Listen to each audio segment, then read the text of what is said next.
Shri MVL గారి ముత్యాల ముగ్గు వెండి తెర నవల 4వ భాగం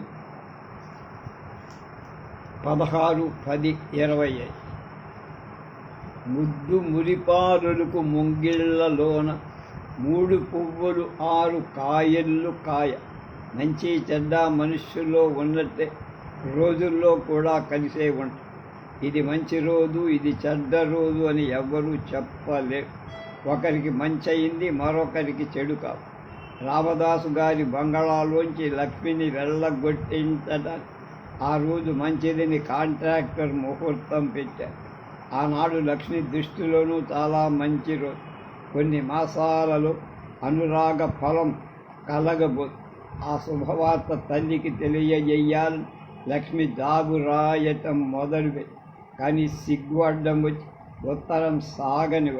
మీ అబ్బాయి సీతామహాలక్ష్మి మొన్ననే నీళ్లు పోసుకుంది అని పూర్ణమ్మ గారు రాసినట్టు ఉత్తరం రాసి, లక్ష్మి ఏకాగ్రతతో రాస్తున్నదేమిటో శ్రీధర్కి అర్థం కాల. ఏమిటిది, కవిత్వమా అన్నాడు. కోట బంగళాలో లక్ష్మి ప్రదర్శించిన కవితా ధోరణి గుర్తుకొచ్చి, అలాంటిదే అంది లక్ష్మి. అసలు సంగతి చెప్పదు, అయితే పుస్తకంగా ప్రచురిద్దాం, ప్రకటనకి ఇంకా కొన్ని మాసాలు పడుతుంది అంది లక్ష్మి. కవిత్వంగా అంటే చెప్పు. లక్ష్మి ఉత్తరం ముగించి శ్రీధర్ దగ్గరికి ముందు ఉత్తరం మీద సంతకం పెట్టండి. అదేమిటి, నువ్వు రాసిన ఉత్తరం మీద నా సంతకమా? ఉత్తరం నాది కాదు, మీ అత్తయ్య గారు రాశారు అంది లక్ష్మి. తొలిసారి అబద్ధం. అత్తయ్య నిన్ను రాయమందా? ఎవరికి? మా అమ్మగారి.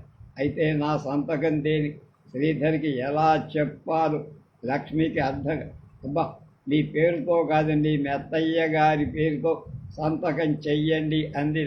ఏమిటి లక్ష్మి? ఆవిడ మా అమ్మకి రాసినట్టు నేనే ఉత్తరం రాశా. ఆవిడకు చూపించాలంటే భయం, అదే సిగ్గు. అందుకని ఆవిడ పేరుతో మీరు సంతకం. శ్రీధరం ఉత్తరం అందుకున్నాడు. లక్ష్మి చెప్పింది ఒక పట్టాన అర్థం కాదు. గంగా భాగీరథి సమానులైన శాంతమ్మ గారి మీ అక్కగారు పూర్ణమ్మ వ్రాయించే శుభలేఖార్థాలు. మీ అమ్మాయి శ్రీమతి సీతామహాలక్ష్మి మొన్ననే నీళ్లు. ఆ మాటతో శ్రీధర్ అర్థమైపోయాడు. డ్రెస్సింగ్ టేబుల్ దగ్గర సిగ్గుల మొగ్గలా కూర్చున్న లక్ష్మి దగ్గరికి వెళ్ళి ప్రేమగా దగ్గరికి తీసుకున్నాడు. ఎందుకా ఈ ఫోర్జరీ ఉత్తరం? ఇచ్చిదారా నాతో చెప్తే అన్నాడు. తాను 10 మందికి చాటి చెప్పగల మగవాణ్ణి అయినట్టు. మీరు రాస్తారా అంది లక్ష్మి సిగ్గులేదా అన్నట్టు.